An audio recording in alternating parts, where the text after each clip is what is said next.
আমরা এই পশ্চিমবঙ্গে এই অপশাসন মুক্ত সরকার চাইছি, যিনি আজকে 15টা বছর মানুষকে শুধু মানে ভুল বার্তা দিয়ে ধোঁকা দিয়ে আজকে যুব সমাজকে পথে নামতে বাধ্য করেছে।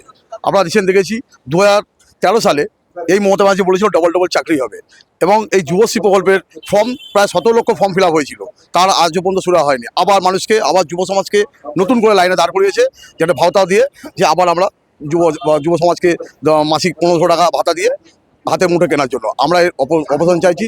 অবশ্যই আগামী দিনে ভারতীয় জনতা পার্টির সরকার হবে, নরেন্দ্র মোদীর নেতৃত্বে আমরা সরকার চাইছি। বাংলা চাকরি বলতে আপনারা জানেন, আপনি চাকরি চলে হতো, আপনি এখন থাকতেন, আপনার হাতে নিশ্চিত কাজ থাকতো। সারা বেকার যুবক আজকে দেখতে 26,000 চাকরি চলে গেছে।